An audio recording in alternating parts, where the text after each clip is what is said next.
अस्सलामु अलैकुम वरहमतुल्लाहि वबरकातुहू।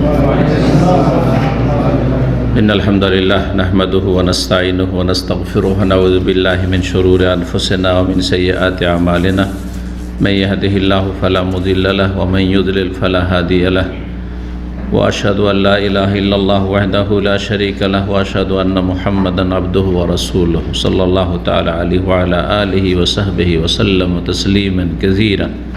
अम्मा बाद। সম্মানিত ভাতৃমণ্ডলী, আল্লাহ রাব্বুল আলামিনের প্রশংসা এবং প্রিয় নবী সাল্লাল্লাহু আলাইহি সাল্লামের উপর সালাত ও সালামের পর আজ 18 শাওয়াল 1444 হিজরি মোতাবেক 8 মে 2023 আমাদের ধারাবাহিক আলোচনা সংক্ষিপ্ত জাদুল মাদ থেকে পর্ব নম্বর 36, বিষয়বস্তু যাকাত সম্পর্কে নবী সাল্লাল্লাহু আলাইহি সাল্লামের আদর্শ। যাকাত সম্পর্কে আজকের আলোচনা হচ্ছে দ্বিতীয় পর্ব, অর্থাৎ যাকাত সম্পর্কে গত সপ্তাহে একটি আলোচনা করেছি। কয়েকটি সপ্তাহ ইনশাআল্লাহ তাআলা যাকাত সম্পর্কে চলবে, বিভিন্ন দিক নিয়ে আলোচনা যা এই কিতাবে আছে। আর তারপরে ইনশাআল্লাহ তাআলা আমরা অন্য অধ্যায়ে চলে যাব। তো যাকাত সম্পর্কে যে কথাগুলি আলোচনা হয়েছে, তারপরে যে বিষয়গুলি আলোচনা করেছেন লেখক, তার প্রথম হচ্ছে যাকাতের পরিমাণ, কোন সম্পদে কি পরিমাণ যাকাত, মেকদার। তারপরে আসবে নিসাব, সর্বনিম্ন পরিমাণ যেটা কোনো একজনের কাছে তার মালিকানায় থাকলে যাকাত ফরজ হবে, তার নিচে থাকলে যাকাত ফরজ হবে না। পরিমাণ আলাদা জিনিস আর নিসাব তাহলে আলাদা জিনিস। আর তারপরে বিভিন্ন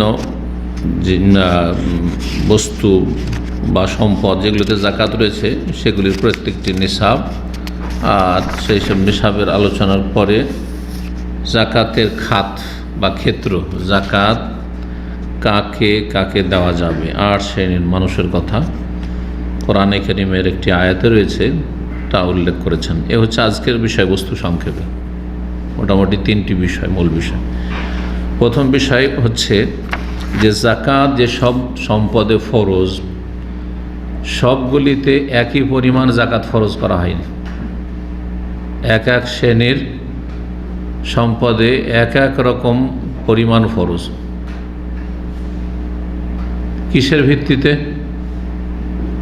সেই সম্পদ উপার্জনে যে মেহনত পরিশ্রম লেগেছে এর ভিত্তিতে, যাতে যত কম মেহনত তাতে তত বেশি পরিমাণ যাকাত ফরজ। যেই সম্পদ হাসিল করায় যত কম পরিশ্রম, কম ঝুঁকি, তত বেশি পরিমাণ যাকাত। আপনি সহজে হাসিল করে নিয়েছেন তাহলে বেশি দেন, আর একটু কষ্ট করেছেন তাহলে একটু বেশি দেন, আরও বেশি কষ্ট করেছেন বা খরচা করেছেন তাহলে আরও কম দেন। হ্যাঁ, এইভাবে আর কি, যাতে শুধু পরিশ্রম করেননি, মেহনত করেননি, খরচ করেননি, বরং তাতে ঝুঁকি নিয়েছেন, রিস্ক নিয়েছেন। টাকা পুরো মারা যেতে পারে, সম্পদ একবারে শেষ হয়ে যেতে পারে, এইরকম রিস্ক নিয়েছেন, তখন আরও কম যাকাত ফরজ। আশা করি এই ভূমিকা থেকে বুঝতে পারছেন যে আল্লাহ রাব্বুল আলামিন যে সবচাইতে বেশি সুবিচারকারী, তার বিচার ইনসাফ যে তাতে সবচেয়ে বেশি সুবিচার রয়েছে, যাতে সম্পদের মালিকের ওপর জুলম না হয়ে যায়। একদিকে সুবিচার হচ্ছে এটি যে সম্পদের মালিক যারা ধনী তাদের খেয়াল রাখা, আর একদিকে খেয়াল রাখা গরিবের হক মারা না যায়, তাদের ক্ষেত্রে যেন জুলম না হয়ে যায়। দুটোর মধ্যে যেটাকে বলা হয় যে সমতা বহাল রাখা, এই দিকেও জুলুম না হয়, ওই দিকেও জুলুম না হয়ে যায়, দুটোর মানদণ্ড ঠিক থাকা। তাই বলছেন এই ক্ষেত্রে, তার আগে আলোচনা হয়েছে যে গত সপ্তাহে কয় রকমের সম্পদে যাকাত ফরজ, কয় রকমের? 4 রকম, 4 অথবা 5 বলতে পারেন। 4কে 5ও করতে পারেন, যদি স্বর্ণ চাঁদি একসাথে করে দেন তাহলে 4। লেখক একজন 4 উল্লেখ করেছেন। এই 4 রকমের সম্পদের প্রত্যেকটাতে একই পরিমাণ যাকাত ফরজ, না, প্রত্যেকটাতে একই রকম নয়, কিন্তু ওই কথাই বলছেন। সুম্মা ইন্নাহু ফাওয়াতা বাইনা মাকাদিরিল ওয়াজিবে বেহাসবি সাইফি তাহসিল, অতঃপর আল্লাহ রাব্বুল আলামিন যে যাকাত ফরজের পরিমাণে পার্থক্য করেছেন, যাকাত যে ফরজ তার পরিমাণে, ফরজ যে যাকাতটি দিতে হবে তার পরিমাণে কি করেছেন, পার্থক্য করেছেন। কিসের ভিত্তিতে? বেহাসবি সাইফি তাহসিল, সেটা উপার্জনের ক্ষেত্রে মেহনত পরিশ্রমের অনুপাতিক। হাসিল করার ক্ষেত্রে বা উপার্জনের ক্ষেত্রে মেহনতের অনুপাতিক, যেমন মেহনত তেমন তাতে ফরজ। কম মেহনত বেশি ফরজ, বেশি মেহনত বেশি ঝুঁকি বেশি খরচ, তাহলে কম ফরজ। কম খরচ করেছেন, কম মেহনত করেছেন, সুতরাং বেশি দেন একটু। এই ক্ষেত্রে কয়েক রকমের সম্পদ রয়েছে। প্রথম সম্পদ, যাতে সবচাইতে বেশি পরিমাণ যাকাত ফরজ, সেটা আপনারা আশা করি জানেন না, হয়তো খেয়াল নেই। কেউ বলতে পারেন সবচাইতে বেশি পরিমাণ ফরজ এমন একটা সম্পদ, যাকাতের সবচাইতে বেশি পরিমাণ ফরজ এমন সম্পদ কি? যে বলবে হাত তুলল। না, এটাই তো বলছি, এটা তো সহজ। আমি স্বর্ণ না, 40 ভাগের 1 ভাগ, আরও কমে গেল। ফসল বলেছে তো ঠিক আছে, 20 ভাগের 1 ভাগ বা 10 ভাগের 1 ভাগ। ছাগল 40টাতে একটা। হ্যাঁ, না, ও তো 40 ভাগের 1 ভাগ, শতকরা 2.5। হ্যাঁ, না, টাকা তো এই স্বর্ণ আর চাঁদি একই টাকা। ওইদিকে আপনাদের ব্রেন যাবেন, ওই জন্য বলছে আপনারা বলতে পারবেন না। এই আলোচনা খুব কমই আসে, কারণ ওই ধন সম্পদ আমাদের কারো কাছে নেই। হ্যাঁ, গুপ্তধন মানে গুপ্তধন মানে কি? হ্যাঁ, প্রাচীন যুগের ধন সম্পদ মাটির তলায় কারো পোতা ছিল, আর আপনি পেয়ে গেছেন, যেভাবে হোক না কেন, চাষাবাদ করতে করতে পেয়ে গেছেন, পুকুর খনন করছিলেন তখন পেয়ে গেছেন। হ্যাঁ, অথবা আপনি যেভাবে হোক কূপ খনন করছিলেন, কুয়া, তখন পেয়ে গেছেন, অথবা বাড়িঘর তৈরি করছিলেন, ওই সময় পেয়ে গেছেন। যেটা প্রাচীন যুগে মুসলিম নয়, জানা আছে যেটা মুসলিমের নয়, অনেক আগে, মুসলিম মালিক জানা নেই। ধরো 2, 4, 10 বছর 20 বছর আগে কেউ পুঁতে রেখেছে, তো জানা আছে যে অমুকের জমি ছিল, আমি কিনেছি জমিটা, আর অমুকের জমি, তাহলে তো জানা আছে। ওটাতে নয় কিন্তু, তাহলে ওটা ফিরিয়ে দিতে হবে, বলতে হবে যে এরকম জিনিস তোমার জমিতে পাওয়া গেছে, আমি 10 বছর 20 বছর আগে তোমার কাছে জমিটা কিনেছি, বা তোমার বাবার কাছে, তোমাদের কি এরকম জানা আছে তোমরা কিছু পুঁতে রেখেছিলে? কিন্তু ধরেন যুগ যুগ ধরে, আর এরকম জানেন তো আমাদের দেশে সোনার টাকা বা রূপার টাকা পাওয়া যায়, এইরকম কথাবার্তা আমার ছোটতে খুব শুনেছি। শোনেননি আপনারা? শুনেছি। আর ছোটতে মনে মনে হাস্যকর, মনে মনে তো আমরাও যদি একটা হাঁড়ি ভর্তি যদি টাকা পেয়ে যেতাম, তাহলে তো সাথে সাথে বড় লোক, তাই না? শুনতাম ও মুখে পেয়েছে। বরং আমার এলাকায় আমার মায়ের দিক থেকে আত্মীয়, তাদের সম্পর্কে এরকম শোনা গেল গুজব যে তারা টাকার হাঁড়ি পেয়েছে। হাঁড়ি মানে বিরাট হাঁড়ি আর কি, বুঝতে পারছেন না, এই ছোটো মোটো না, কিন্তু ওতে জিন দখল করে থাকে, এই ধারণা আছে কিন্তু আমাদের দেশে। জিন ওই সব দখল করে রাখে, হতে পারে নাও হতে পারে, এগুলো মানুষের, এগুলো অনুমান ভিত্তিক কথা। জিনের দখলে থাকে। জিন স্বপ্নে দেখাচ্ছে যে তুই এত টাকা খরচ কর, এত টাকা এই কর, এত টাকা কর, বাকি টাকা তুই খা। লোভ সামলাতে পারেনি, ও বেশি করে খেয়ে নিয়েছে। তারপরে তখন সব অসুস্থ হইতে লাগলো। আমি তখন 10-12 বছর বয়স মাদ্রাসায় পড়ি, আমাদের এই ছেলের মতো ধরেন। আর সেই সময় ওর বাড়ি থেকে একজন করে মরতে শুরু হলো। মরাটা সত্য, একজন করে মরতে শুরু হলো। 6 জন, আমি যেহেতু মাদ্রাসার পাশে ওদের বাড়ি ছিল, আমরা প্রাথমিক ক্লাসগুলিতে পড়তাম, 6 জনের জানাজা পড়েছি 1 সপ্তাহ 10 দিনের ভিতরে। মরার কারণ আল্লাহ ভালো জানেন, কিন্তু লোকেরা এমন গুজব উড়িয়ে দিল যে এরা টাকা পেয়েছে, আর টাকা যেভাবে খরচ করতে বলা হয়েছে খরচ করেনি, সেই জন্য সব এদের গোটা পরিবারের সব প্রাণ গেল, জান গেল। স্বামী মারা গেছে, স্ত্রী মারা গেছে, ছেলে মারা গেছে, মেয়ে মারা গেছে, কয়েকটা এরকম করে। এগুলোর ধারণা আমাদের দেশে আছে কিন্তু বাঙালি সমাজে, জি হ্যাঁ, এগুলো কুসংস্কার, আল্লাহ ভালো জানে। তবে যদি এমনটা হয় কারো যে আপনাকে ওয়ার্নিং দেওয়া হচ্ছে, তো হতে পারে জিন ক্ষতি করতে পারে। জিনের ক্ষতি থেকে বাঁচার জন্য আপনি সুরক্ষার ব্যবস্থা করুন, সেটা ভিন্ন বিষয় অবশ্যই।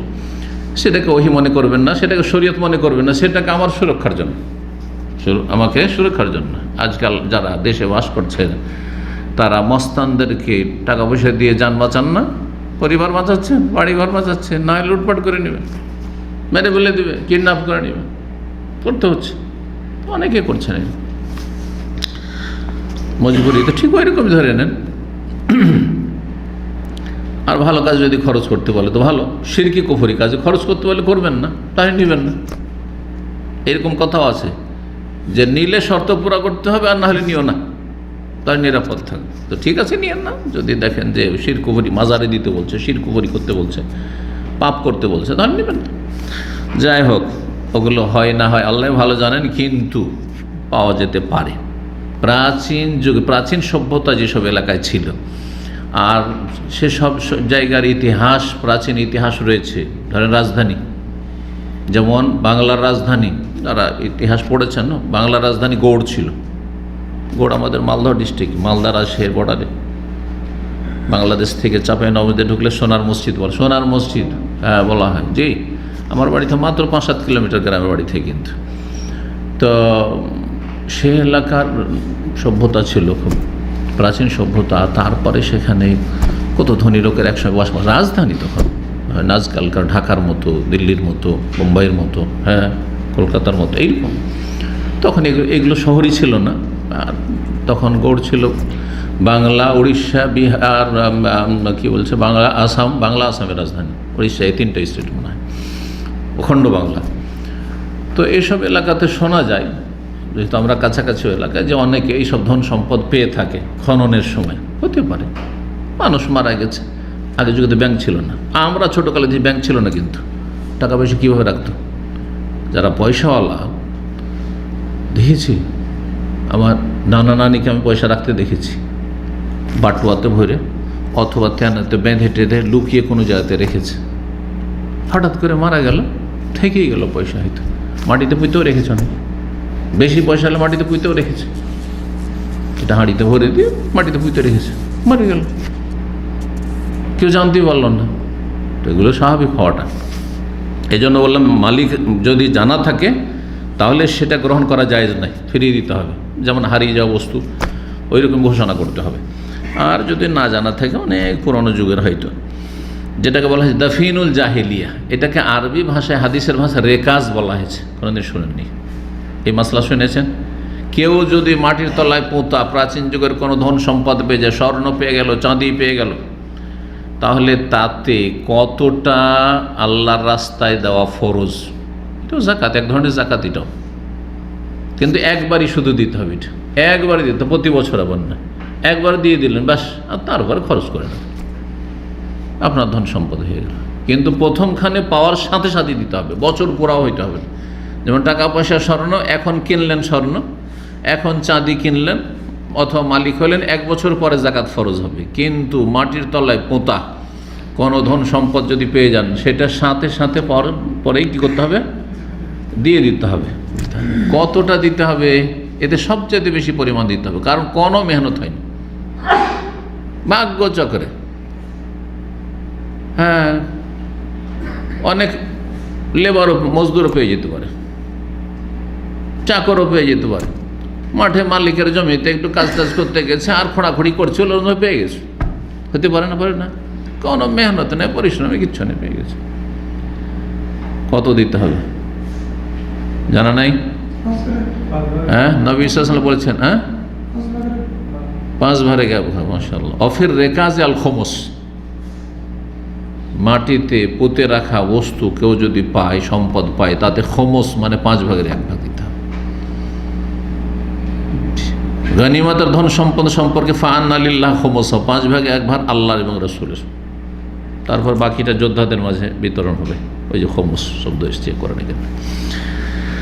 তো বলছেন ফাউজ ওয়াল খমস ফিমা সাদাফাহুল ইনসান মাজমুআন মুহাসসালান ওয়া হুয়া রিকাজ। খমস 5 ভাগের 1 ভাগ ফরজ করেছেন, যেটা মানুষ পেয়ে যায় গুচ্ছিত, মজমুআন একসাথে, মুহাসসালান একসাথে অর্জন হয়ে গেল, উপার্জন করলো, সাথে সাথে পেয়ে গেল, কোনো মেহনত নেই, পরিশ্রমে কিচ্ছু নেই। সেটি হচ্ছে ওহর রেকাজ। নবী সাল্লাল্লাহু আলাইহি ওয়াসাল্লাম হাদিস রয়েছে অফির রেকাজ ইল খমস, অফির রেকাজ আল খমস। জি, সহি হাদিস। ইমাম বুখারী রাহমাহুল্লাহ আর ইমাম শাফি, অধিকাংশ আইম্মা কেরামগণ তারা বলেছেন যে রেকাজ হচ্ছে দফিনুল জাহিলিয়া। প্রাচীন যুগে, জাহিলি যুগে মানে কাফের মুশরিকদের যুগে, কোনো আমলে, ধরেন ব্রিটিশ আমলে, কাফেরদের যুগে ধরেন ব্রিটিশ আমলে, অথবা কখন করেছে জানাই নেই, কোন কালে হয়েছে, মোগল আমলে, তার আগে হইতে পারে, মোগলদের আগে হইতে পারে। তো প্রাচীন যুগে যা কিছু দাফন করা ছিল তা যদি পেয়ে যায়, ফি কালিলিহি ওয়া কাসীরিহি খমস, কম পাকার বেশি নেশাব টেশাব নেই। যদি 100 গ্রাম 200 গ্রাম 50 গ্রাম পায় তবু, আর যদি 500 কিলো পায় তবু, যা পারে, স্বর্ণ হোক আর চাঁদি হোক, এটাকে রেখাজ বল। ওয়ালাম ইউতাবার লাহু হাওলান, এতে বছর, বছরের কোনো গুরুত্ব নেই, বছরের শর্ত লাগানো হয়নি, বছরের শর্ত এতে লাগানো হয় নাই। হানাফি মযহাব একমাত্র রেকাজের তফসির করতে গিয়ে তারা ভিন্ন মত পোষণ করেছে। তারা বলছে রেকাজ শুধু প্রাচীন যুগের দাফনকৃত সম্পদ নয়, বরং খনিজ সম্পদ, তাদের কাছে খনিজ সম্পদ, সুতরাং তাদের কাছে খনিজ সম্পদে 5 ভাগের 1 ভাগ দিতে হবে। ধরেন স্বর্ণের খনি, এটা তো আজকাল হচ্ছে, তাই না? সৌদি আরবে মেহেদুজ্জাহাব, মদিনা থেকে মক্কা যেতে মেহেদুজ্জাহাব রয়েছে, স্বর্ণের খনি, আরও অন্য জায়গা তো থাকতে পারে, বহু জায়গা আছে। তো এইরকম যে কোনো খনিজ সম্পদে কত দিতে হবে? 5 ভাগের 1 ভাগ হানাফি মযহাবে। কিন্তু সমস্ত আইম্মা কেরাম মুহাদ্দিসিন তারা বলছেন যে না, খনিজ সম্পদ ওইভাবে না, খনিজ সম্পদ অন্য অন্য সম্পদ হলো স্বর্ণ, চাঁদি বা টাকা পয়সার মতো। জি, তাহলে 5 ভাগের 1 ভাগ গেল সবচেয়ে বেশি। 100 টাকায় কত হয়ে গেল? তাহলে 20 টাকা হয়ে গেল। 100 টাকা কত হয়ে গেল? 20 হয়ে গেল। ওয়া আউজাবা নিসফ, তার অর্ধেক ফরজ করেছেন, তার অর্ধেক কত? 10 অশর, এটার নাম অশর, 10 ভাগের 1 ভাগ। সেটা কিসে? ফিমা কানা মাশাক্কাতা তাহসিল ফাওকা যালিকা, যাতে এর চাইতে একটু বেশি কষ্ট আছে। জমি চাষ করতে হচ্ছে কিন্তু সেচ টেচ করতে হয় না, পানি দিতে হয় না, আসমানের পানিতে না হয় জমির রস আছে, অতি ফসল হয়ে যাচ্ছে। যেমন একসময় আউশ ধান, আমাদের ছোটোকালে আউশ ধান, ওইটাই হয়তো আমাদের প্রথম এটাই দেখেছি, অন্য ধান এইসব দেখিনি, চোখের সামনে এগুলো ধান পরে আসলো, আউশ ধান হইতো। তার বিভিন্ন এই যে বুট টুট, তারপরে মসুর, কলা, এগুলো এখনও এগুলো এতে হয়ে যায়, সরিষা, যদি এটা 2 রকমই আছে, আবার কোনো জায়গায় সেচ হয়, কোনো জায়গায় বিনা সেচে হয়। তো এতে কত লাগবে?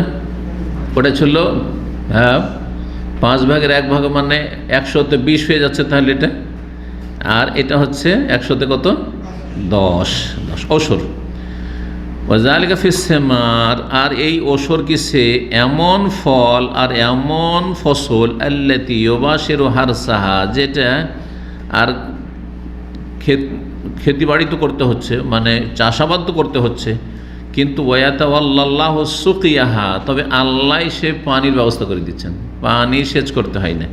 বেলা কুলফাতি মিনাল আবদে, তাতে মানুষকে, কৃষককে, বান্দাকে কোনো কষ্ট করতে হয় না, পানির জন্য কোনো কষ্ট করতে হলো না। কিছুটা কষ্ট হইল, সেই জন্য কি তাতে 10 ভাগের 1 ভাগ, এর নাম হচ্ছে অশর। এটা আগের যুগের ফসল ছিল, এই জন্য আমাদের সমাজে খাদ্যদ্রব্যের জাকাতের ক্ষেত্রে জাকাত বলে না কেউ, ওশর নামেই পরিচিতি লাভ করেছে। তারপরে ওয়াউজাবা নিসফাল ওশর, ওশরের অর্ধেক আল্লাহ ফরজ করেছেন। আর এক শ্রেণীর সম্পদ রয়েছে, সেটা হচ্ছে ফিমা ইয়াতাওয়াল্লাল আবদু সাকিয়াহু, বান্দা চাষাবাদও করতে হচ্ছে, আবার সেচও করতে হচ্ছে, কষ্টও করতে হচ্ছে। সেচ করার জন্য জমি কীভাবে তৈরি করতে হচ্ছে, জি, যেভাবে হোক না কেন যুগ উপযোগী সেচ। এক সময় নবী সাল্লাল্লাহু আলাইহি ওয়াসাল্লামের আমলে, বরং আজকে থেকে 50-60 বছর 100 বছর আগেও মানুষ আরব দেশে আপনার উট দিয়ে সেচের ব্যবস্থা করতো, হ্যাঁ, আর আমাদের দেশে গরু দিয়ে মহিষ দিয়ে করতো। আর এখন মাশাআল্লাহ পাম্পসেট কত রকমের আরও উন্নত ব্যবস্থা হয়ে গেছে।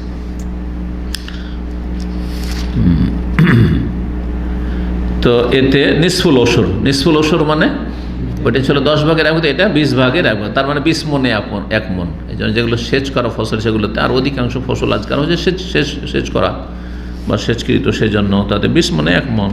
জি, ওয়াউজাবা নিসফা জালিকা, এর অর্ধেক ফরজ, এমন সম্পদে যাতে এর অর্ধেক ফরজ। তো 20 ভাগের 1 ভাগ ছিল, এটাতে 40 ভাগের 1 ভাগ, সেটা হচ্ছে অহরবল ওসরের 4 ভাগের 1 ভাগ। 10 ভাগের 1 ভাগের পরে 20 ভাগের 1 ভাগ এলো, তারপর 40 ভাগের 1 ভাগ এলো। 40 টাকা 1 টাকা কি ফিমা কানান নামাও ফিহে মওকুফান আলা মুত্তাসিম মিন রব্বিল মাল, যাতে এমন সম্পদ, যেই সম্পদ এমনিতে রেখে দিলে যদি সারা জীবন রেখে দেন কিছুই বাড়বে না, সেটা নির্ভরশীল কিসের উপর? যে সম্পদের মালিক তার সাথে সম্পৃক্ত, সে কি করবে? সেটা নিয়ে বিভিন্ন জায়গায় ভ্রমণ করবে, সফর করতে হবে ব্যবসা বাণিজ্যের জন্য, আর সেটাকে কি করতে হবে? ডিলিং করতে হবে, হ্যাঁ, কাজে লাগাইতে হবে, কিনতে হবে, বেচতে হবে। সামান কিনছেন, বেচছেন, ব্যবসা বাণিজ্য করছেন, অথবা কোনো কাজে লাগাচ্ছেন, এমন কিছু কাজে লাগাচ্ছেন যেই কাজে বাড়ছে আপনার ধন সম্পদ, টাকা পয়সায় বা স্বর্ণ চাঁদি। অপিতারাব্যসিত আতানা, কখনো কখনো ঝুঁকিও আছে তাতে। লাগাইলাম, একটা দোকান করলেন, মাশাআল্লাহ দামামে 1 লাখ রিয়াল দিয়ে, 1 বছর পরে দেখছেন জিরো, দোকান বন্ধ করে দিতে 1টা পয়সা বসলো। কত ঝুঁকি আছে, মেহনত আছে, সফরও করতে হচ্ছে। আর চাষিকে সফর করতে হয় না, কৃষককে সফর করে দড়িয়ে বেড়াইতে হয় না এদিক ওদিক, কিন্তু ব্যবসায়িককে একবার এইখানে তো একবার কোথায়, চাইনাতে তো আর একবার কোথায়, আর কত টেনশন। হ্যাঁ, সেই জন্য তাতে সবচেয়ে কম ফরজ। দেখছেন শরীয়তের বিধিবিধানগুলি কত হিকমতপূর্ণ, কত প্রজ্ঞাপূর্ণ। আল্লাহ হচ্ছেন হাকিম। এই জন্য আল্লাহ রাব্বুল আলামিন হাকিম তার সৃষ্টিগত কাজেও এবং ফিশার এহি, হ্যাঁ, তার কাজে মানে সব রকম কাজে, শরীয়তের বিধিবিধানের ক্ষেত্রেও আল্লাহর বিধান হচ্ছে হিকমতপূর্ণ, আর আল্লাহ যা কিছু করেন তাতে হিকমত রয়েছে। আমরা অনেক সময় দোয়া করি, কোনোটা বিনা দোয়াতে পেয়ে যাচ্ছি, আবার দোয়া করতে করতে মানে এত দোয়া করছি তবুও পাচ্ছি না। আমি ভাবছি এতে আমার লাভ আছে, কিন্তু আমার ক্ষতি আছে ওইটা আমি জানি না। আপনি যদি সত্যি ভালো মানুষ হন, দোয়া কবুলের শর্ত আপনার পূরণ আছে, তারপর আল্লাহ দিচ্ছেন না, কিছু না কিছু রহস্য আছে। যা আল্লাহ যা দিচ্ছেন না তার চাইতে উত্তম কিছু আপনার জন্য আছে।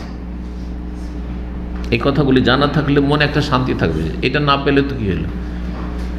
হ্যাঁ, হতে পারে যে আমার যে হচ্ছে না এটা, এতেই কোনো কল্যাণ আছে, এতেই কোনো কল্যাণ আছে।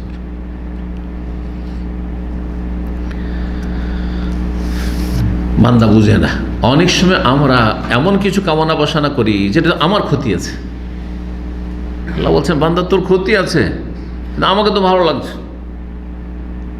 বাহ্যিক আমরা কে না মনে করি, আমরা যদি সবাই যদি মক্কায় থাকতাম, দিনদার মানুষ, সবাই যদি মদিনায় থাকতাম, হ্যাঁ, কিন্তু আল্লাহ জানছেন যে আপনার হয়তো দাম্মামে থাকাটা আপনার মক্কা মদিনায় থাকার চাইতে উত্তম, আপনার দিনের ক্ষেত্রে, দুনিয়ার ক্ষেত্রে। বোঝা গেছে? একটা উদাহরণ দিলাম, এরকম যে কোনো ক্ষেত্রে। অনেকে ছেলে মেয়ে হয় না, অথবা শুধু কন্যা সন্তান, মেয়ে সন্তান আছে, মনে খুব একটা মনোকষ্ট যে আমার একটা ছেলে হলো না, হ্যাঁ, কিন্তু আল্লাহ জানছেন। এই জন্য কাউকে ছেলে মেয়ে না দিলে বলি যে এতে হয়তো ওর কল্যাণ আছে। চিন্তা করো, ওই ছেলেটা ছেলে হইল, কিন্তু ছেলে যদি কুখ্যাত ডাকাত হয়, চোর হয়, সাবালক হওয়ার পরে বাপ মাকে ধরে মারে, তো আল্লাহ যদি এটা না দিত ওইটাই ভালো হতো। অনেকে বলে না, আল্লাহ যদি ছেলে মেয়ে না হইতো তাই ভালো হইতো। মেয়ে যখন বাপ মায়ের কথা শুনল না, বেরিয়ে গিয়ে বিবাহ বসে গেল, আর উফ, মুখ দেখাতে পারে না সমাজে। আল্লাহ এমন পরিস্থিতি যদি ছেলে মানে এইটা মেয়েটা না জন্মিত বা মরে যেত ভালো হতো আগে, বলে না কেন? তুমি জানছো না বান্দা, তোমাকে আল্লাহ দিয়েছেন আর এই পরীক্ষা ফেলেছেন, এতেও আল্লাহর হিকমত আছে। হয় তোমার কর্মদোষে, তরবিয়তের দোষ, বিভিন্ন দোষ হইতে পারে, পাপের দোষ, নিজেই পাপী সেজন্য তোমাকে পানিশমেন্ট করা হয়েছে, অথবা ভালো হইতে পারে, ভালো মানুষের এটা হইতে পারে ব্যতিক্রম, আল্লাহর পরীক্ষা। কেন নূহ আলাইহিস সালামের ছেলে খারাপ হয়নি? লূত আলাইহিস সালামের স্ত্রী খারাপ হয়নি? হ্যাঁ, হতে পারে। বিভিন্ন রকমের হিকমত, মানে একটা দুটো হিকমত নয় যে আপনি সীমিত করে দেবেন এই দুটো একটাতে। তারপরে এখন আলোচনা করছেন নিসাবের কথা। সবগুলিতে একই পরিমাণ হইলেই ফরজ হয়ে যাবে জাকাত, এমনটা নয়। তো এই যে নেশাবের ক্ষেত্রে পার্থক্য করেছেন, উটের নেশাব এত, গরুর নেশাব এত, ছাগলের নেশাব এত, স্বর্ণের নেশাব এত, চাঁদির নেশাব, সবগুলিতে একই করে দেওয়া যেত, কেন করলেন না? সবগুলিতে একটা, সবগুলিকে একটা নেশাবে ফেলে দিতেন, কেন ফেলেননি? রহস্য।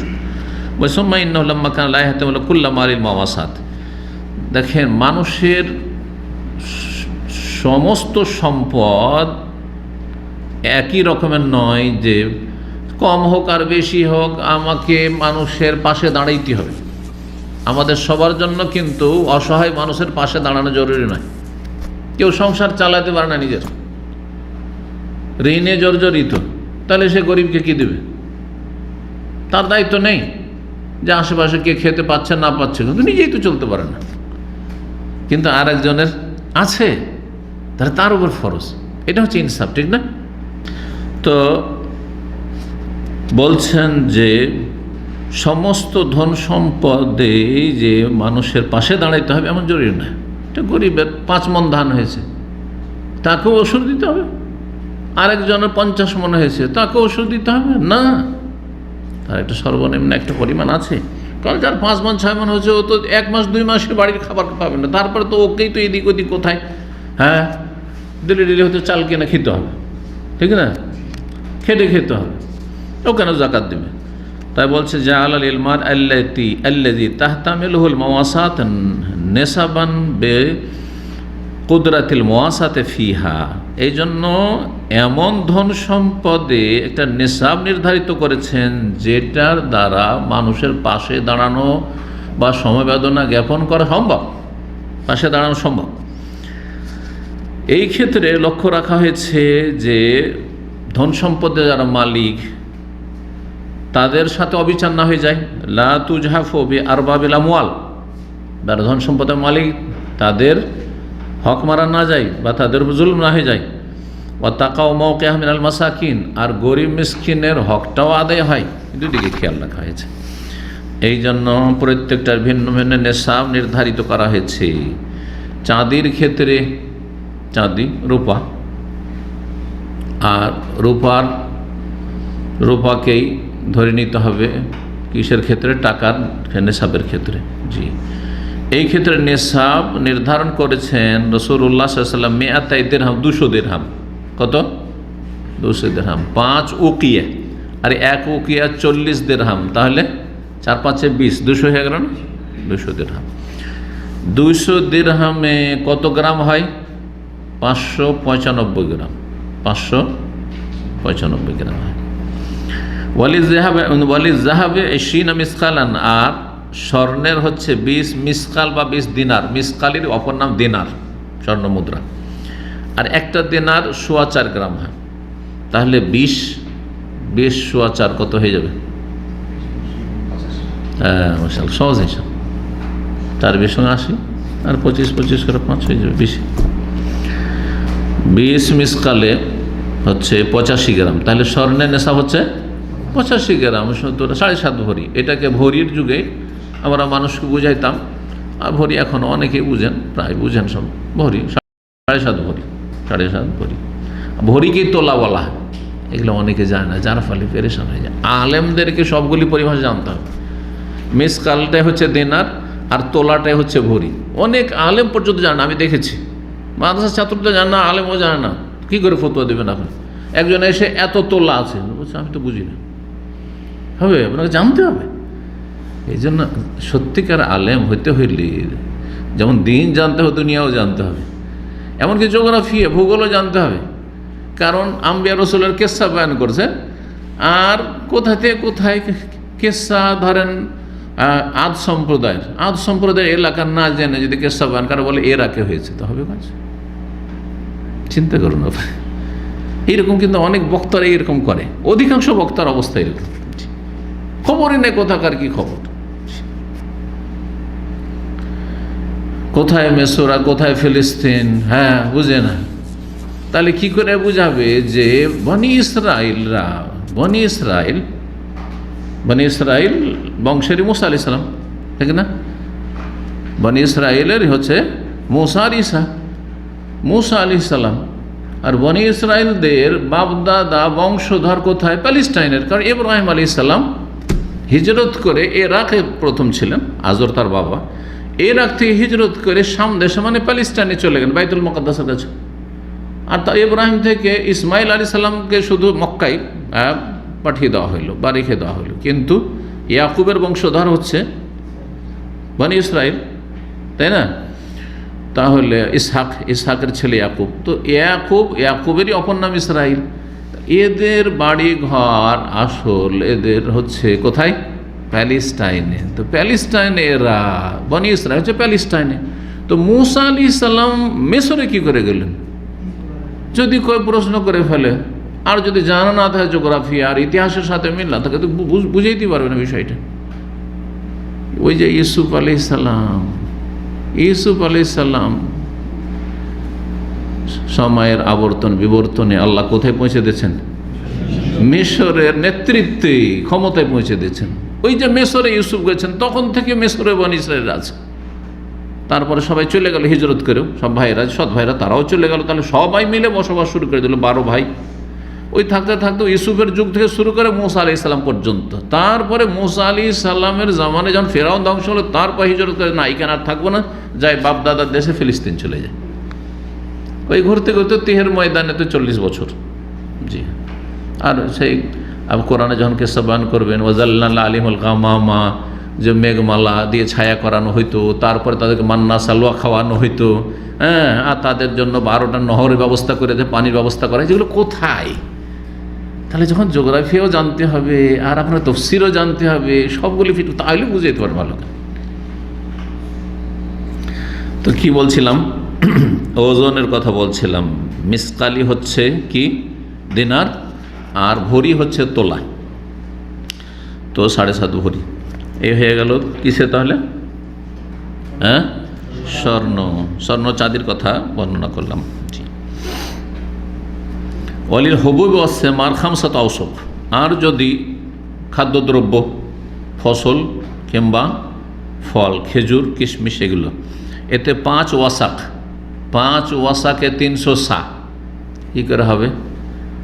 হ্যাঁ, 1 ওয়াসাক হচ্ছে 60 সা, 60 সা, তাহলে 3 5 না কত? হ্যাঁ 60 সা, হ্যাঁ 60কে 5 দিয়ে 300। জি, এই 5 ওয়াসাক সম্পর্কে লেখক বলছেন যে এই 5 ওয়াসাক বহন করতে 5টা উট লাগে। 5 আহমাল মিন আহমাল এবলিল আরব, আরবের যে উট, আরব দেশে যে উট, এই উটের 5টা উটে বহন করতে পারে। উটের নেশাব হচ্ছে 5টি, আর খাদ্যদ্রব্যের নেশাব হচ্ছে 5 ওয়াসাক, মানে হচ্ছে ওই 5 উটে যতটা বহন করতে পারে। ছাগলের নেশাব 40, ওয়ালিল গানামে 40 শাতান, 40টি হইতে। ওয়ালিল বাকারে, গরুর 30, ওয়ালিল এবেল, উটের 5। কিন্তু এখনো 5টি উট ধরেন কারো কাছে আছে, 5টা উটে যদি উট থেকেই দিতে হয়, তাহলে একটা উট দিয়ে দেবে নাকি? একটা উট দিবে? তাহলে জুলুম হয়ে যাবে মালিকের ওপর, যে কারো 5টা উট আছে, একটা উট দিয়ে দাও, তারপরে জুলুম হয়ে যাবে। গরিবের হক বেশি হয়ে গেল, আর দিয়ে কী হয়ে গেল? মালিকের হক মারা গেল, জুলুম হয়ে গেল। জি, সেই জন্য 5টা উট থাকলে তখন আর উট দিতে হবে না, কি করতে হবে? একটা করে ছাগল। তাই বলছেন যে লাকিল্লাম্মা কানা নিসাব আল্লাহ হাতামাল মওয়াসাত মিন জিনসিহি, কিন্তু এই উটের যে নিসাব 5টি আছে, এইটার দ্বারা একটা উট দিয়ে গরিবের পাশে, ফকির অভাবীর পাশে দাঁড়ানো এটা কষ্টকর, এটা মালিকের জন্য কষ্টকর। যার ফলে আউজাবা ফিহি শাতান, একটা ছাগল এতে ফরজ করেছেন। 5টা উট আছে, তুমি একটা ছাগল দাও বাইরে থেকে কিনে দেন, না হয় আপনার আর ছাগল আছে অন্য দোকান থেকে দেন। কিন্তু ফায়দা তাকার রাতিল খামসু খামসা মাররাত, 5, এই 5টি উট যদি 5 গুণ হয়, 5 5 25 হয়ে যায়, তাহলে তখন একটি, হ্যাঁ এখন 25টা উটের মালিক হয়ে গেছো, তুমি একটা উট দাও। এবার সহিহ বুখারীতে বিস্তারিত হাদিস রয়েছে। হাদিসটি যদি আজকে শোনাই তাহলে আজকের দর্শটা পুরো হবে না, সেই জন্য আমি হাদিসটি শোনাবো না, কারণ এর উপরে আলোচনা আমার আরও বিভিন্ন জাকাতের বিস্তারিত আলোচনা আছে। বিশেষ করে ফিকহুল ইবাদাতকেও যদি বিস্তারিত জানতে হয়, ফিকহুল ইবাদাত যে ধারাবাহিক আলোচনা আছে তাতে সবচেয়ে বেশি আমার মনে হয় বিস্তারিত আলোচনা জাকাত সম্পর্কে আছে। আর সহিহ বুখারী থেকে নিয়ে আমরা জাকাত পর্যন্ত এখন পর্যন্ত পৌঁছিনি। জি, শুধু সিয়ামটা অগ্রিম করে নিয়েছিলাম গত রমজান আগে।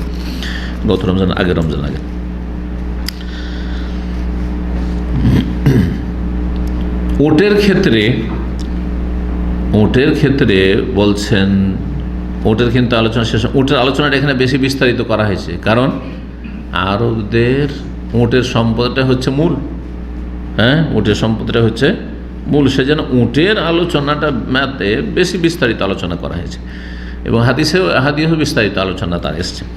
উটের বিভিন্ন বয়স রয়েছে। এখন 25টা উট আছে, 25টা উটেই যে কোনো একটা উট, সবগুলি উট তো একই মূল্যের না, হ্যাঁ একটা ধরে 1 বছরের উট, 2 বছরের উট, 3 বছরের উট, 4 বছরের উট, 5 বছর, সব সমান না, মোটেই সমান না। আশা করি বুঝতে পারছেন, তাই না? জি। তো বলছেন সুম্মা ইন্নাহু লাম্মা কুদ্দিরা সিন্নু হাযাল ওয়াজিব ফি জিয়াদাতি ওয়া নুকসান বিহাসবি কাসরাতি ওয়া কিল্লাতিহা মিন ইবনি মাখাজিন ওয়া বিনতি মাখাজিন ওয়া ফাওকাহু ইবনু লাবুন ওয়া বিনতি লাবুন ওয়া ফাওকাহু আল হিক ওয়াল হিক্কা ওয়া ফাওকাহু আল জিজ ওয়াল জিজআ ওয়া কুল্লামা কাসরাতিল ইবল যাদা সিনু ইলা ইয়াসিলা সিনু ইলা মুনতাহাহু। বলছে যে উটের সংখ্যা হিসাবে তখন তার ওপর উটের যে জাকাতটা বের করবেন তার একটা নির্ধারিত বয়স নির্ধারণ করা হয়েছে, যে এত বয়সের একটা উট দিতে হবে। তাহলে 25টা উটে কত বছরের একটা উট দিতে হবে, এটাও হাদিস নির্ধারণ করা হয়েছে। কারণ একজনের কাছে 25টা আছে, আর একজনের কাছে 50টি আছে, আর সমান না। তাই বলছেন এখানে এই ক্ষেত্রে প্রথম 1 বছরের উট, আর তারপরে 2 বছরের উট, তারপরে 3 বছরের উট, তারপরে 4 বছরের উট, এইভাবে ফরজ করা হয়েছে। কীভাবে ফরজ করা হয়েছে এখানে বিস্তারিত লেখক বলেননি, সেজন্য হাদিসের একটা অংশ বলতে হয়, না হলে ক্লিয়ার হবে না। দেখে নেন হাদিস কি বলা হয়েছে। বলছেন যে কারো কাছে যদি অফি আরবাইন ওয়াইশিনা মিনাল ইবল ফামাদুন আল গানাম, 24টি উট আছে, 5টি থেকে 24, তাহলে কি হবে? হ্যাঁ 5টিতে 1টি বকরি লাগলো, তাই না? আর 10টি যদি হয় 2টি বকরি, 15 3 বকরি, 20 আর 24 4টি। কিন্তু যখন 25 যা বলছে ফিকুল্লে খামসিন শাহ, 24 পর্যন্ত প্রত্যেক 5-এ একটা করে বকরি। ফায়জা বালাগাত খামসা ইলা খামসিন ওয়া সালাসিন, যখন 25 থেকে 35, এখন কারো কাছে 25 আছে, কারো কাছে 35 আছে, এর মাঝে আছে 25 থেকে 35। ফাফিহা বিনতু মাখাজ উনসা, তাহলে বিনতু মাখাজ একটি বকন, বকন বুঝে? বকন কাকে বলে? গরু তো আমরা বুঝি, বাছুর কিন্তু হ্যাঁ মাদি, হ্যাঁ জি হ্যাঁ। আর বাছুর হইলে সেটা তখন পুরুষ, ঠিক না? বাছি যেটা আর কি মাদি।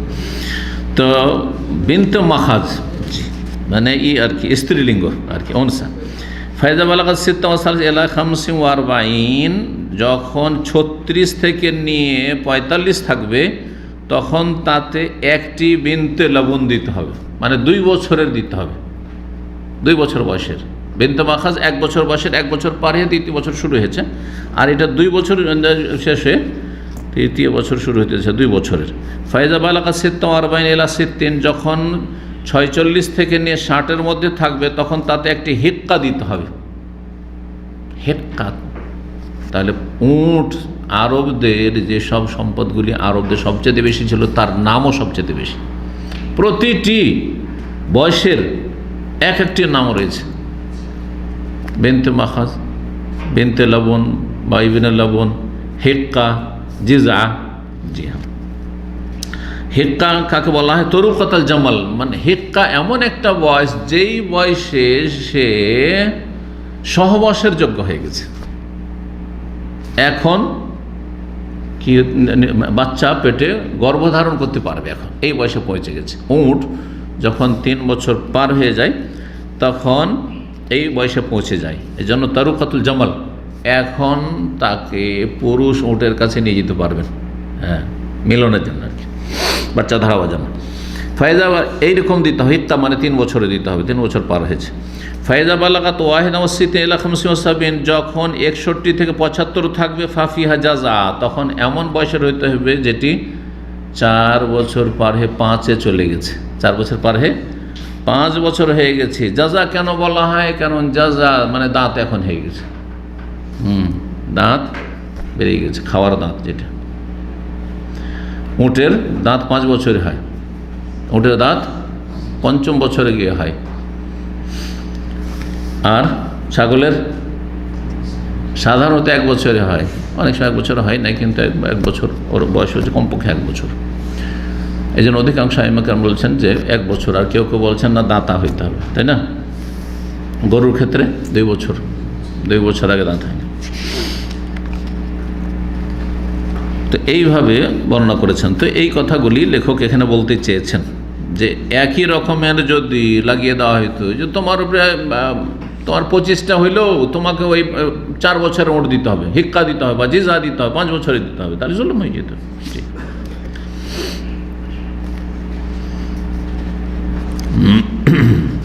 যাতে করে কার উপর জুলুম না হয়ে যায়। তারপরে বলছেন লেখক, আল্লাহ সুবহানাহু ওয়া তাআলা কিসমাত সাদাকাত বিনাফসি, আল্লাহ রাব্বুল স্বয়ং যাকাত বন্টন করে দিয়েছেন। যাকাতের বিষয়টি আর মিরাস, ধন সম্পদ, পরিত্যক্ত ধন সম্পদের বিষয়টি কত যে গুরুত্বপূর্ণ, আল্লাহ মানুষের উপর ছেড়ে দেননি যে তোমরা একটা সমঝোতা করে নিও, হ্যাঁ, অথবা পরিত্যক্ত ধন সম্পদ তোমার বাপ মা যেভাবে দেয় ওইভাবে নিয়ে নিও। আল্লাহ তো করতে পারতেন, কিন্তু না, জুলুম হয়ে যেত। অধিকাংশ লোক জুলুম করে দিত আর জুলমের শিকার হয়ে যেত। আল্লাহ ফরজ করে দেওয়ার পরেও মেয়েদের হক মেরে দিচ্ছে, দেয় না। 1999 জন মুসলিম দেয় না। না হলে হিসাব করে দেখেন, আমি বিনা বাড়াবাড়িতে বলছি, শতকরা 99 জন পাবেন না, নামাজি পাবেন শতকরা 2টো, 98 জন বেনামাজি পাবেন, শতকরা 98 জন বেনামাজি পাবেন। কিন্তু মেয়ের হক প্রতিটি বস্তুতে আছে। আপনার একটা বিল্ডিং তৈরি করেছেন, প্রতিটা ইটে মেয়ের হক আছে। 2টা ইট ছেলের তো 1টা ইট মেয়ের। এইরকম করে হিসাব করে ব্যাংকের টাকা, শহরের জমি জায়গা, দোকান, একটি দোকান আছে, হ্যাঁ, শহরের জায়গা আছে বা দামি জায়গাগুলো আছে, রোড সাইডে আছে, মেয়েকে দেয় কেউ? ব্যাস মনে করে ভিটে মাটি তো চলবে না, প্রশ্নে উঠে না, ওটা দেওয়ার, ওটা ছেলেদের, তাই না? শহরের জায়গায়, সিটি জায়গা যেগুলো দিয়ে ইনকাম হবে, দোকানপাট হবে, ওগুলো তো ছেলেদের। থাকলো কোনগুলো? ওই মাঠের জমি জায়গা, ওগুলোও নেবে মেয়েরা। আর তা তো এতটা করে দিয়ে দিস। আউযুবিল্লাহ মিনাশ শাইতানির রাজিম। জালেমেরা বান্দার হক নষ্ট করেছে। অন্তর থেকে যদি মাফ না করে তাহলে জাহান্নামী, এতে কোনো সন্দেহ নেই। কারণ বান্দার হক আল্লাহ মাফ করবেন না। কোথায়? এই শুধু নামাজ রোজা দিয়া, দাড়ি দিয়া জান্নাত পাওয়া যাবে? অত সহজ নয় বিষয়টি। আল্লাহ স্বয়ং ভাগ করে দিয়েছেন। কেউ বলতে পারেন যে হ্যাঁ, আজকালকার মেয়েরা তো দাবি রাখে না। দাবি রাখে না দেখছে সমাজ দিচ্ছে না, সেই জন্য। এত সহজ মনে করিয়েন না, যা ওরা মাফ করে দিলে মাফ হয়ে যাবে। আরবের মেয়েরা মাফ করুক তো, কারণ এরা জানে, ইসলাম জানে, করবে না, মোটেই মাফ করবে না বাপ মাকে, এর বুঝুন বললে। হ্যাঁ, আমাদের সমাজের মেয়েরা জানে না, বড় উল্টো জানে যে কি লজ্জায় চাইবো, ভাইয়ের সাথে দুর্ব্যবহার হয়ে যাবে, আবার ভিটামাটিটা চাওয়া যায়। এই শহরের জায়গায় এখানে করে খাবে ওরা, কেন ওরা করে খাবে, এরা করে খেতে হবে না? ওইটা মেয়েটার ছেলে আছে, মেয়ে আছে, ওরা করে খাবে না? ওদের সংসার নেই? আল্লাহ ভাগ করে দিয়েছে। আরে ছেলে তোমাকে ডবল দিয়েছেন, এই এক ভাগ দিয়েছেন, দ্বিগুণ দিয়েছেন তোমাকে, তোমার যেহেতু দায়িত্ব বেশি সেই জন্য। আর কি চাও তুমি? আল্লাহ জান্নাত পাবে না অধিকাংশ মুসলমান আমাদের, কিন্তু ভারত, বাংলাদেশ, পাকিস্তানি, কিন্তু ভালো করে শুনে রাখেন, আমি সেখানকার কথা বলছি। আল্লাহ স্বয়ং ভাগ করে দিয়েছেন মিরাস, পরিত্যক্ত ধন সম্পদ, আর স্বয়ং ভাগ করে দিয়েছেন জাকাত। সুতরাং জাকাতের ক্ষেত্রেও খেয়াল খুশি, সব টাকা মাদ্রাসায় চলে যাচ্ছে, সব টাকা চলে যাচ্ছে ইসলামী প্রতিষ্ঠানে, না মোটেই জায়েজ নয়, হারাম। এবং 8 ভাগে ভাগ করে দিয়েছেন ইয়াজমা হোসেন ফান। এই 8 শ্রেণীর মানুষকে 2 ক্যাটাগরিতে ফেলা যেতে পারে। এটা একটা নতুন কথা শুনে নেন, যা শোনেননি এর আগে কোনোদিন। 8 শ্রেণীর মানুষকে বা 8টি যে খাত রয়েছে 2 ভাগে ভাগ করা যেতে পারে। এক হচ্ছে মাইয়া খুজলি হাজা। এই 8-এর মধ্যে কিছু এমন আছে যারা জাকাত নেয় কিসের জন্য? নিজের প্রয়োজনের তাগিদে, অভাবের তাড়নায়। সবাই যে অভাবের জন্য জাকাত নেয় তা না। এক শ্রেণীর আছে, হকদার আছে, হকদার মানুষ বলবো না, হকদার আছে যারা কিসের জন্য জাকাত নেয়? হ্যাঁ, প্রয়োজন, সেজন্য। অভাবী না হলে জাকাত নেন, ফকির মিসকিন অভাবী, সেই জন্য। ফায়াখুযু বিহাসবি শিদ্দাতিল হাজাত ওয়া যাফিহা। সুতরাং কতটা তার প্রয়োজন ওই হিসাব অনুমতি নেবে। একজনের খাওয়া দাওয়া সংসার চলে যাচ্ছে, তাহলে সে জাকাত নিতে পারবে না। কাপড়ের ব্যবস্থাও আছে, বাড়িও আছে, হ্যাঁ, কিন্তু হঠাৎ করে ঝড় তুফানে অথবা বন্যায় বাড়ি ভেঙে পড়ে গেছে, আর বাড়ি তৈরি করার মতো টাকা পয়সা নেই, কোন রকম সংসার চলে যাচ্ছে বেতন দিয়ে, তাহলে বাড়ি করার সময় জাকাত নিতে পারবে? এগুলো মাসলা আমাদের দেশের মানুষ জানে না। একজনের বাড়িও আছে, সংসার চলে যাচ্ছে, সবই চলে যাচ্ছে, কিন্তু হঠাৎ করে একটা চিকিৎসা যেখানে 5 লাখ টাকা খরচ হবে বা 1 লাখই খরচ হবে, ধর এই 1 লাখ টাকা নাই, ওই 1 লাখ টাকা পর্যন্ত জাকাত দিতে পারে, তার বেশি না। 1 লাখ টাকা খরচ, এই ওসিলাতে 10 লাখ টাকা উঠিয়ে নেয়, আর তারপর বাড়ি ঘর জমি জায়গা কিনা শুরু করে। কিছু লোক এরকম আছে, ধর্ম ব্যবসায়ী, হারাম, এটা হারাম। একটি বাড়ি চলার মতো আছে না, আমি এখন ভালো করে একটা শহরে বাড়ি করবো, সেই জন্য জাকাত নেবো, জায়েজ? হ্যাঁ, আমার গ্রামে বাড়ি আছে, যথেষ্ট আমার জন্য। কে বলছে তোমাকে শহরে বাস করতে হবে আর জাকাতে টাকা দিয়ে বাড়ি? হারাম। কিন্তু বাড়িই নেই, তা রাস্তায় বাস করবে? হ্যাঁ, ফুটপাতে না, মুসলিম রাস্তায় বাস করবে, তখন জাকাত নেবে। যার যতটা প্রয়োজন অনুপাতে বলছেন, যার যেমন প্রয়োজন, ওয়াকাসারাতে হকিল্লাতে, কতটা পরিমাণ প্রয়োজন, কারো কম প্রয়োজন, কারো হয়তো 200-500 টাকাতে হয়ে গেল, কারো আরও বেশি লাগতে পারে, ইত্যাদি। তারা হচ্ছে অহমুল ফোকারা আল মাসাকিন। তারা হচ্ছে যারা ফকির এবং মিসকিন। ফকির মিসকিনের পার্থক্য কি? ফকির যার একেবারে কিছুই নেই, ধরেন কিছুই নেই, অথবা সামান্য কিছু আছে, একবারে দিনে 3 বার খাবার লাগবে, 3 বারে সকাল নাস্তাটাই আছে, দুপুরে নেই, রাত্রেও নেই, তাহলে ফকির, বুঝা গেছে? মিসকিনকে 2 বারের খাবার আছে, শুধু রাত্রের নেই, মাসের 25 দিনের সংসার চলে যাচ্ছে, 5টা দিন আটকে যাচ্ছে, যা বেতন পায় তাতে, মিসকিন, ফকির নয় সে। অথবা এগুলো সব খাওয়া দাওয়া চলে যাচ্ছে, কিন্তু আপাতত এখন ওই যে বাড়ি নেই, বন্যাতে ধসে গেছে বাড়ি, অথচ ঝড় তুফানে পড়ে গেছে, বাড়ি উঠিতে পারে না, বুঝা গেছে না? মিসকিন, খাওয়া দাওয়া সংসার চলে যাচ্ছে। চিকিৎসার জন্য মিসকিন, সে ওই চিকিৎসা পর্যন্ত সে মিসকিন। ফকির এবং মিসকিনের পার্থক্য তাহলে বুঝলেন। তাহলে মিসকিন আর্থিক দিক থেকে ফকিরের চাইতে ভালো, এটা হচ্ছে বেশি প্রসিদ্ধ। এর বিপরীত কেউ কেউ ব্যাখ্যা করেছে। অফির রেকাব, আর একটি হচ্ছে দাস মুক্তির ক্ষেত্রে। দাস, একজন দাস হয়ে গেছে, সে দাস মুক্ত হতে চায়, মুসলিম, গোলামের যুগ, এখন গোলামের যুগ নেই, সেই জন্য তার এটা তার প্রয়োজন। অবনিস সাবিল এবং মুসাফির, দেশে আপনি সচ্ছল, দেশে 1 পয়সার প্রয়োজন নেই, বাপের সম্পদ আছে, আরামসে খেতে পারবেন, কিন্তু সৌদি আরবে এসে ফেঁসে গেছেন। আজকালকার যুগে প্রযোজ্য না, কারণ দেশ থেকে টাকা আনিয়ে নেওয়া যায়, সেজন্য আজকালকার যুগে এই মাসলা প্রযোজ্য না, কিন্তু তখনকার জন্য। আর ইসলাম তো সব যুগের জন্য। যেই যুগে এক জায়গা থেকে আরেক জায়গায় টাকা নিয়ে আসা সম্ভব নয়, কোনো যোগাযোগ ব্যবস্থা নেই, আর যোগাযোগ থাকলে চিঠিপত্রের যোগাযোগ। আজকের থেকে 20-30 বছর চিঠিপত্রের যোগাযোগ, ব্যাংকের যোগাযোগ ছিল না 50 বছর আগে, কী করে টাকা পয়সা নিয়ে আসবে? এসে ফেসে গেছে, যেতে পারে না। টিকিট লাগবে 2000 রিয়াল, দেশে যেতে 2000 রিয়াল নেবে সে। ইবনে সাবিল, হ্যাঁ, মুসাফির নিতে পারবে। জি, এইরকম মুসাফির। তো এক শ্রেণীর মানুষ এরা হয়ে গেল, কয় রকম হলো? ফকির, মিসকিন আর দাসমুক্ত হওয়া, আর দাস, আর হচ্ছে ইবনে সাবিল মানে মুসাফির, পথিক যারা। দ্বিতীয় শ্রেণীর মানুষ মাইয়া খুযুল মানফাতিহি, যে এই যাকাতের পয়সা নেবে কিসের জন্য? সে কিছু উপকার করেছে সেই জন্য, সে কিছু উপকার করেছে সেই জন্য। তারা তাহলে 8-এর মধ্যে 4 যখন হয়ে গেল তো বাকি থাকলো 4। ওরা হচ্ছে আহমুল আমেলুন আলিহা, যারা যাকাতে টাকা পয়সা কালেকশন করে, যাকাতে টাকা কালেকশন করে, শ্রম দিয়ে, সময় দিয়ে।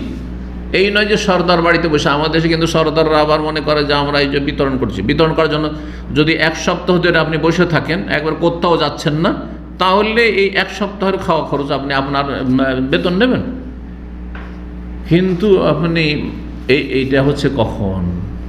যখন নবী সাল্লাল্লাহু আলাইহি ওয়াসাল্লামের জামানায়, খোলাফায়ে রাশিদিনের জামানায় যেভাবে যাকাত আদায় করা হয়েছে, যাকাত আদায় করার জন্য সেই মরুভূমিতে উট আছে, এখান থেকে 50-100 কিলোমিটার দূরে পাঠিয়ে দেওয়া হয়েছে, যাও উটের হিসাব করে যাকাত আদায় করে নিয়ে এসো, বকরির যাকাত আদায় করে নিয়ে এসো, যাও খেজুর বাগানে যাও, দিয়ে ওখান থেকে যাকাত আদায় করে নিয়ে এসো, বাইতুল মালে জমা করো।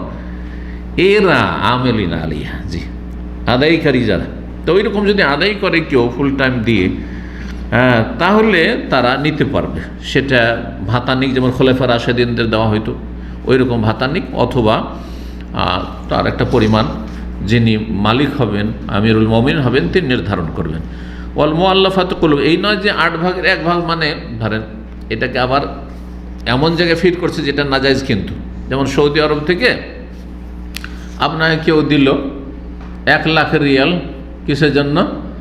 আপনি আদায়কারী কোন মাদ্রাসার 1 লক্ষ রিয়াল দিয়ে দিল, বা ধরেন আরও বেশি দিয়ে দিল, আর তারপর দেশে বলছেন যে আপনাদেরকে তো আদায় করে দিলাম, আর এতে তো আমি 8 ভাগের 1 ভাগ পাই, সুতরাং কত হয়ে যায়? হ্যাঁ, 8 ভাগের 1 ভাগ, হ্যাঁ, কত হবে? 1 লক্ষ রিয়ালে 12.5 রিয়াল নিয়ে নিলেন। হ্যাঁ, শুধু তাই নয়, বরং আমাদের দেশের আদায়কার মাদ্রাসা আদায় করে 50-50। খবর রাখেন না আপনি? খবর রাখেন। মাদ্রাসা আদায় করতে চেক দিয়ে পাঠায়, গ্রাম অঞ্চলে আদায় করে নিয়ে আসে, হ্যাঁ, নুস অর্ধেক তোমার, অর্ধেক মাদ্রাসাকে দিয়ে। এগুলো মানে চিন্তার কথা, যেগুলো রুজি আসলে কতটা হালাল হবে। হ্যাঁ, এই কয়দিন এতে যদি অল্প স্বল্প টাকা হয়, তো ওতে হয়তো তার পারিশ্রমিক ধরেন দিনে যদি 500 টাকা ধরেন, একটা লেবারের, রাজমিস্ত্রি 500 টাকার বেশি, 1000 টাকা হয়তো, তো যদি 500 টাকা দিনে 500 টাকা করে হয়, যে কয়দিন আদায় করবে সেই কয়দিনের বেতন দিবে তাকে, এইভাবে নিতে পারে। কিন্তু ধরেন কেউ এই 5 দিনে আদায় করে 10-20 লাখ টাকা নিয়ে চলে এলো বড় বড় সেটদের কাছ থেকে, আর নিয়ে আসার পরে বলছে যে আমি তো 20 লাখ টাকা আদায় করলাম, তো এতে আমার ভাগ বসবে 8 ভাগের 1 ভাগ। জায়েজ না? মোটেই জায়েজ না, মোটেই জায়েজ না। আল্লাহকে ভয় করা উচিত এই ক্ষেত্রে, যারা এইসব কাজ করছেন তাদের। ওয়াল মুআল্লাফাতু কুলুবুহুম, আর যাদের অন্তরকে আকৃষ্ট করা উদ্দেশ্য থাকবে, তারা হচ্ছে মুসলিম, হ্যাঁ, ইসলাম কবুল করেছে, ইসলামের শত্রু ছিল, ইসলামের হিতাকাঙ্ক্ষী দরদি হয়েছে সে, হ্যাঁ, ইসলাম গ্রহণ করেছে, সুতরাং তাকে দিতে হবে। সে মুহতাজ নাও হইতে পারে, তাহলে বোঝা গেল যে এইরকম লোক, মুসলিম যদি অভাবী না, মিসকিন নাও হয়, অন্তরকে আকৃষ্ট করার জন্য কী করতে হবে? দিতে হবে। এইরকম কেউ কেউ বলেছে ইসলামের কাছাকাছি, ইসলামিক বই পুস্তক পড়তে আগ্রহী, হ্যাঁ, ছেলেটা তার অসুস্থ আছে, যদি একটু যদি হেল্প করে দেন, বা সে মিসকিন নাই হোক, যদি একটু ধন সম্পদ কিছু একটা গিফট দিয়ে দেন, ভালো একটা গিফট দিলেন, আকৃষ্ট করলেন, তো ইসলাম কবুল করবে। তাহলে আল মুআল্লাফাতু কুলুবুহুম অন্তর্ভুক্ত। ওয়াল গারিমুনা লিইসলাহি যাতিল মাইন, আর যারা ঋণী হয়েছে নিজের জন্য নয়, বরং অন্যের ঋণ বহন করার কারণে, দায়িত্ব নিয়েছে, জামানত নিয়েছে। অনেকে জামানত নিয়ে নেই, এখানেও আছে। ধরেন একটা আসামিকে তার ঋণের কারণে কি করেছে, সরকার জেলে বন্ধ করেছে, তারপরে জেল থেকে মুক্ত করার জন্য একজন জামিন হলো, যে ব্যক্তি জামিন হল বলছে ও না দিলে আমি দেবো, আর তারপর দেখা গেল যে ওই লোকটা দিল না, এখন এই ফেসে যাচ্ছে, তো কেউ জেলে যেতে হবে শেষে, না দিতে পারলে। এখন এ তো নিজের জন্য ওটা নেয়নি, যেমন 5 লাখ টাকা ওকে আদায় করতে হবে, কোথা থেকে 5 লাখ টাকা ও দেবে বা 1 লাখই কোথা থেকে দেবে? তখন কি করবে সে জাকাত থেকে নিতে পারবে, জাকাত থেকে নিতে পারবে। আর বিশেষ করে সেটা যদি হয় মানুষের মাঝে দ্বন্দ্ব মেটানোর জন্য, ওই যে পাওনা আছে, দুজনের পাওনা, এই উদাহরণই তাহলে এই কিতাবে যে কথাটি লিখেছে সেটার সাথে ফিট হবে। আপনার কাছে অনেক টাকা পাবেন, ওই যে টাকা দাও, না হলে তোমাকে গলায় গামছা এখনই এখান থেকে উঠতে দেবো না। হ্যাঁ, দেখলাম যে আপনি অপদস্থ হচ্ছে না, টাকা দিতেও পারবেন না, তা একদম মুশকিল, আপনার মারামারি হবে এখানে, হ্যাঁ ফাটাফাটি হবে। তো বললেন যে ভাই আমি দিচ্ছি, আমার দায়িত্ব, আমি দায়িত্ব নিয়ে নিলাম, কিসের জন্য? আপনাদের মীমাংসা করে দেওয়ার জন্য, ছেড়ে দেন ওকে, ব্যাস, আর ঝগড়া করিয়েন না, আমি দিয়ে দিচ্ছি। কিন্তু আমি দেবো কোত্থেকে? আমি নিজের সংসার থেকে দেবো না, তখন আমি জাকাত থেকে নিয়ে দিতে পারবো, জাকাত থেকে নিয়ে দিতে পারবো যতটা আমি নিয়েছি। অল গোজাত ফি সাবিলিল্লাহ, আর যারা আল্লাহর রাস্তায় লড়াই করে, তো ফি সাবিলিল্লাহ মানে হচ্ছে যারা আল্লাহর রাস্তায় জেহাদ করে, যদি সত্যিকারের জেহাদ থাকে তাহলে তাদের জন্য, কারণ তারা ইসলামের উপকার করছে, মানফা, এরা অভাবী নয়। জরুরি নয় যে যেই ব্যক্তি জেহাদ করতে যাচ্ছে অভাবী হইতে হবে তাহলে জাকাত নিতে পারবে না, সেই ব্যক্তি ইসলামের উপকার করছে, ইসলামের খেদমত করছে, সেই জন্য সে জাকাত নেবে।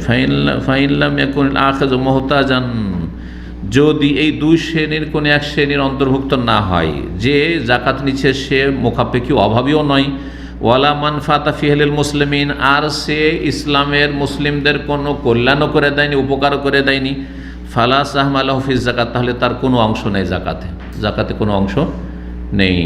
সূরা তওবা আয়াত নম্বর 60 আল্লাহ কি বলছে? ইন্নামাস সাদাকাতু লিল ফুকারা, সাদকা হচ্ছে, জাকাত হচ্ছে কার জন্য? হ্যাঁ, ফকিরের জন্য। ওয়াল মাসাকিন, মিসকিনের জন্য বললাম, ফকির মিসকিনের পার্থক্য। আর ওয়াল আমিলিনা আলাইহা, যারা কালেকশন করছে, হ্যাঁ তারা যারা মেহনত করছে জাকাত কালেকশন করার জন্য। আর ওয়াল মুআল্লাফাতি কুলুবুহুম ওয়া ফির রিকাবে ওয়াল গারিমিনা ওয়া ফি সাবিলিল্লাহ ওয়া ইবনিস সাবিল। জি, এগুলো বুঝতে পেরেছেন?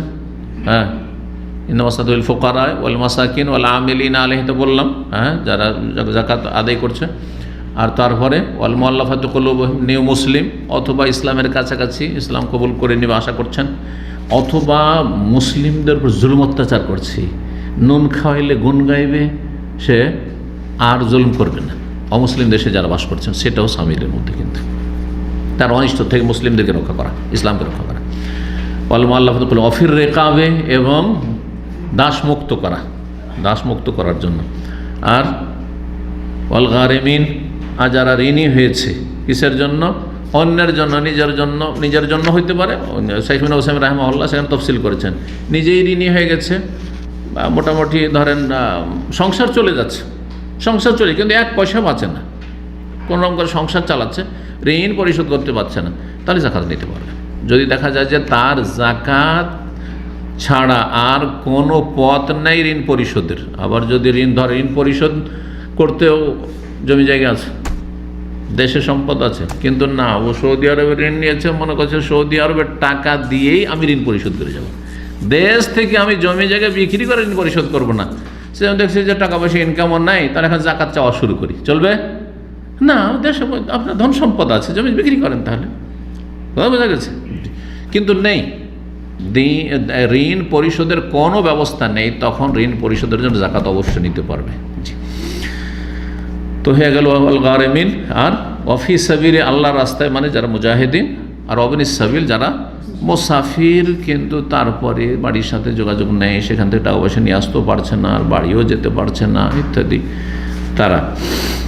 তো এই 8 শ্রেণীর মানুষ, এখানে আজকের আলোচনা শেষ করছি। আল্লাহ রাব্বুল আলামিন যেন আমাদের উপকারী জ্ঞান দান করেন, ভালো আমলে তৌফিক দান করেন, এবং আমাদের সার্বিক জীবনে বরকত দান করেন। যেসব ভাইয়েরা কষ্ট করে আসছেন, আল্লাহ আপনাদেরকে উত্তম প্রতিদান দান করেন, এবং আল্লাহ রাব্বুল আলামিন আপনাদের রুজিতে বরকত দান করেন। সমস্ত রকম মানসিক, শারীরিক, পারিবারিক যেসব অশান্তি রয়েছে, পেরেশানি রয়েছে, আল্লাহ যেন দূর করে দেন, এবং সার্বিক দিক থেকে সুখে শান্তিতে রাখেন। আল্লাহ রাব্বুল আলামিন আপনাদের ছেলে মেয়ের তরবিয়ত, প্রতিপালন যেন সহজ করেন, নেক পরিবার পরিজন ছেলে মেয়ে যেন দান করেন। ও সাল্লাল্লাহু আলা নবিয়িনা মুহাম্মদ ওয়া আলা আলিহি ওয়া সাহবিহি আজমাইন।